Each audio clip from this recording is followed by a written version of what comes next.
South Wales, WesTrac supports two key sets of mining customers. We have coal miners largely here in the Hunter Valley, and then we have hard rock underground miners who are largely based in our western region.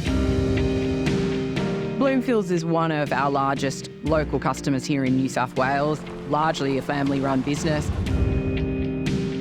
We predominantly use Caterpillar parts, new and reman. We have tried non-genuine in the past, but we keep coming back because time and time again, it proves itself. That's where the money is better spent. We get better life, we get better value and better support out of the OEM genuine parts. We have all our own iron, so we're able to push the components further, create strategies to get the most life and the best cost per hour out of all of our components. Caterpillar products are embedded in our business. The benefits we see is every day. It's not a one-off, it's the consistency is the key that gets our benefit. Availability is definitely number one. When machines have downtime, that's obviously costing the customers money and they're not pulling coal out of the ground. So our pool of inventory needs to be healthy and turning, but it also needs to be available when customers need it.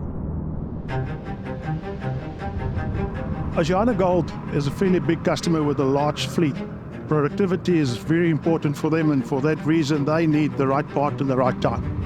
We're New Zealand's biggest gold mine, and in order to achieve what we want to achieve here, we run a fleet of some of the biggest equipment. Majority of that equipment is Caterpillar gear. Caterpillar parts are designed to make sure the machine or component it is being fitted to is going to get the best life for that customer. The advantages of using genuine Caterpillar parts is definitely the quality, availability, and the support that we get from the warranty. The benefits of the Caterpillar genuine parts, whether they're new or reman, has been a part that's actually designed to do the work. It's the quality of the parts, it's the quality of the Cat reman, it's the quality of the dealerships that are around the world that support that equipment, and it's the quality of the people that work within those dealerships and work with the customer to build good relationships that keep them coming back.